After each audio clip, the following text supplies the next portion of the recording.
नेते असं म्हटलं जातं, पण अनेकदा दाखले देऊन सुद्धा संख्याबळ गरजेचं नसताना सुद्धा सत्ताधारी संख्याबळाचं का दाखलं देतात असा सवाल भास्कर जाधव. मी याचंच उत्तर दिलं की याचे सगळे अधिकार जे आहेत ते विधानसभेचे अध्यक्ष आणि विधानसभेच्या सभापतींना आहेत. आणि विधान परिषदेचा विरोधी पक्षनेता जर करायचा असेल तर सभापती निर्णय घेतात आणि विधानसभेचा विरोधी पक्षनेता जर करायचा असेल तर अध्यक्ष निर्णय घेतात. तर दोघंही सक्षम आहेत, दोघेही शिकलेले आहेत, दोघांनाही अनेक वर्षाचा विधिमंडळाचा अनुभव आहे. त्याच्यामुळं मला खात्री आहे की ते योग्य तो निर्णय घेतील.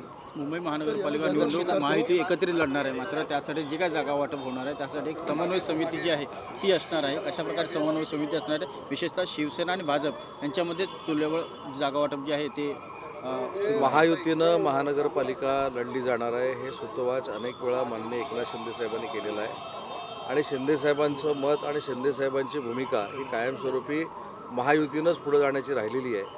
ऑलरेडी समन्वय समिती आमची आहे. शिवसेनेच्या तर्फे मी आणि शंभूराज देसाई तर समन्वय समितीमध्ये आहोत. राष्ट्रवादी काँग्रेस पार्टीकडनं सुनीलजी तटकरे आणि हसन मुश्रीफ आहेत आणि BJPकडनं रवींद्र चव्हाणसाहेब आणि चंद्रशेखर बावनकुळे आहेत. त्याच्यामुळं कदाचित ती समन्वय समितीची बैठक नागपूरमध्ये देखील होईल आणि आमच्या समन्वय समितीच्या सगळ्या सदस्यांचा आग्रह देखील आहे की त्या समन्वय समितीची बैठक नागपूरमध्येच या तिन्ही नेत्यांसमवेत देखील होण्याची शक्यता आहे आणि तशी बैठक झाली तर तुम्हाला अनेक ब्रेकिंग मिळतील. शिवसेनेकडे 125 माजी नगरसेवक आहेत. जागा वाटप कसं होणार? कारण नाही, काही गोष्टी ह्या जागा वाटपाच्या किंवा रणनीतीच्या ह्या सिक्रेट असतात. योग्य वेळी त्याच्याबद्दलची भूमिका माननीय स्वतः एकनाथ शिंदेसाहेब मांडतील. त्याच्यामुळे शिंदेसाहेबांची भूमिका ही आमच्या सगळ्यांची भूमिका आहे आणि हे सगळे अधिकार माननीय शिंदेसाहेबांना आम्ही दिलेले असल्यामुळं जो निर्णय शिंदेसाहेब घेतील तो आम्हाला मान्य आहे. आरोप केलेला थंड हवेच्या ठिकाणी फार मोठ्या पद्धतीनं आकांतांडव करतायत. पुढच्या 4 वर्षानंतर त्यांनी हा प्रयत्न करावा, कारण संख्याबळ स्वतःकडे किती आहे याचं देखील आत्मचिंतन आणि आत्मपरीक्षण त्यांनी केलं पाहिजे. एखादी गोष्ट स्वतःच्या मनाप्रमाणे झाली नाही की मुख्यमंत्री आणि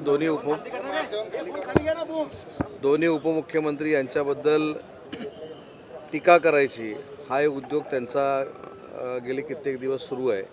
परंतु विधानसभेच्या निवडणुकीनंतर त्यांनी आत्मचिंतन खरं करणं गरजेचं होतं की आपले 46च का आले आणि आपला विरोधी पक्षनेता का होऊ शकत नाही हे त्यांनी स्वतः तपासून बघायला पाहिजे.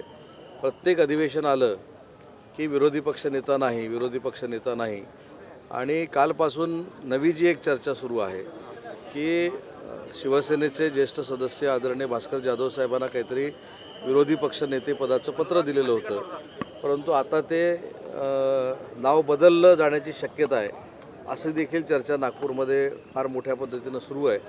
त्याच्यामुळे विरोधी पक्षनेता जाहीर करणं ही जबाबदारी आणि हे अधिकार विधानसभेचे अध्यक्ष आणि विधान परिषदेचे सभापती या दोघांना आहेत आणि ते दोघंही सक्षम आहेत. ते योग्य तो निर्णय घेतील. भास्कर जाधव यांचं नाव निश्चित करण्यात आलं होतं, मात्र आता ते मागे पडल्याने आदित्य ठाकरे यांच्या नावासाठी आग्रही भूमिका ठाकरे गटाकडनं ठेवण्यात येते. आपल्याला आठवत असेल की मी 1 वर्षापूर्वी हेच आपल्याला सांगितलं होतं की भास्कर जाधव साहेब हे विधानसभेमध्ये विधान परिषदेमध्ये त्यांचा अनुभव आहे आणि ते आक्रमक आहेत. त्याच्यामुळं ती आक्रमकता स्वतःच्याच पक्षावर उलटू नये यासाठी त्यांच्या समाधानासाठी तुम्हाला आम्ही विरोधी पक्षनेते करतो हे सांगून हे पत्र देऊन त्यांना थांबवण्याचा प्रयत्न होता, त्यांचं समाधान करण्याचा प्रयत्न होता. पण जाधव साहेबांच्या देखील आता लक्षात येईल की नक्की कोणाचे मनसुबे काय. संख्याबळ ते पदाकडे अधिकार असल्यामुळे त्याची अडवणूक केली जाते. मला असं वाटतं की जाधव साहेबांनी देखील अनेक उपमुख्यमंत्र्यांच्या हाताखाली नेतृत्वाखाली काम केलेलं आहे. त्यावेळी कधी भास्कर जाधव साहेब असं बोलले नाहीत. अनेक उपमुख्यमंत्री होते, त्यांच्या नेतृत्वाखाली भास्कर जाधव साहेबांनी काम केलेलं आहे. त्याच्यामुळं आजच विरोधी पक्षनेता पद मिळालं नसल्यामुळं भास्कर जाधव साहेबांची ही भूमिका असू शकते. परंतु जसं मगाशी मी सांगितलं की याचे सगळे अधिकार विधान परिषदेमध्ये सभापतींना आहेत आणि विधानसभेमध्ये अध्यक्षांना आहेत. निलेशचंद्रजी म्हटले सर, आता वाद सुरू होतो मारवाडी विरुद्ध मराठी असा वाद सुरू झालेला आहे कबुतराच्या. मला तर विधानसभेचा एक सदस्य म्हणून, मंत्री म्हणून आणि या कबुतराच्या संदर्भात मीच उत्तर दिलेलं असल्यामुळं मला असं वाटतं की हा वाद कोणीही करू नये. कबुतरांच्या बाबतीतली भूमिका देखील स्पष्ट करत असताना कबुतरांची उद्यानं देखील असली पाहिजेत, त्यांची पर्यायी व्यवस्था झाली पाहिजे हे उत्तर त्यावेळी देखील दिलेलं होतं. आणि ज्या ठिकाणी कबुतराचा त्रास होत असेल तिथं देखील योग्य ती कार्यवाही झाली पाहिजे, ही शासनाची भूमिका असली पाहिजे.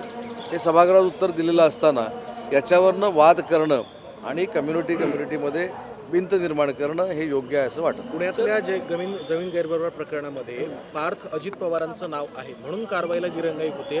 1 महिना लोटला तरी सुद्धा अजून ठोस कुठलीही कारवाई झालेली नाही. शीतल तेजवारीला अटक झाली आहे परंतु दिग्विजय पाटील किंवा पार्थ पवार यांच्यावर अजून थेट कुठलीही कारवाई झाली नाही. या बाबतीमध्ये पूर्ण चौकशी झाल्यानंतर काही आपण निकषावर नेऊ शकतो.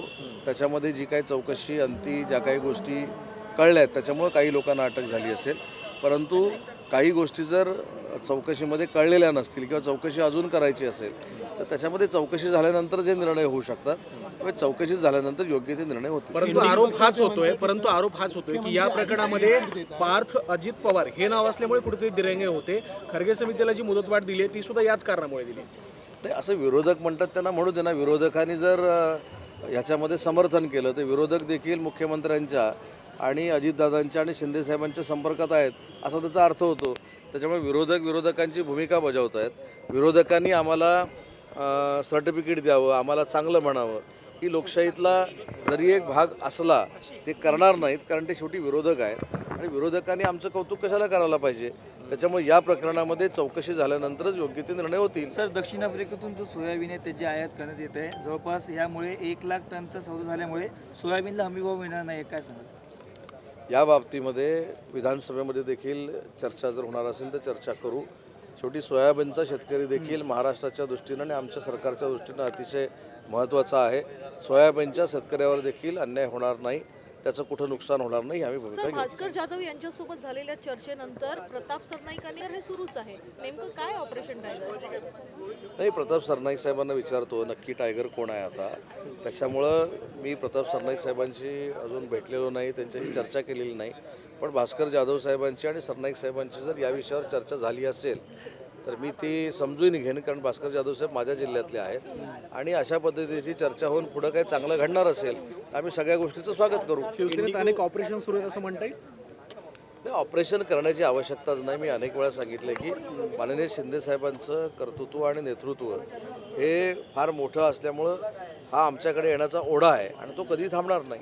इंडिगो एअरलाईन्सच्या ऑपरेशनल प्रॉब्लेममुळे अनेक आमदारांना मंत्र्यांना देखील नागपूरला येण्यासाठी अडचण निर्माण झालेली आहे. इंडिगो एअरलाईन्सची राज्य सरकारशी काय भूमिका? इंडिगोच्या बाबतीमध्ये ज्या दिवशी हा प्रसंग पहिल्यांदा इंडिगोच्या बाबतीतला घडला, मी राज्याचा उद्योगमंत्री म्हणून स्वतः मुरली अण्णा मोहळांची देखील चर्चा केलेली होती.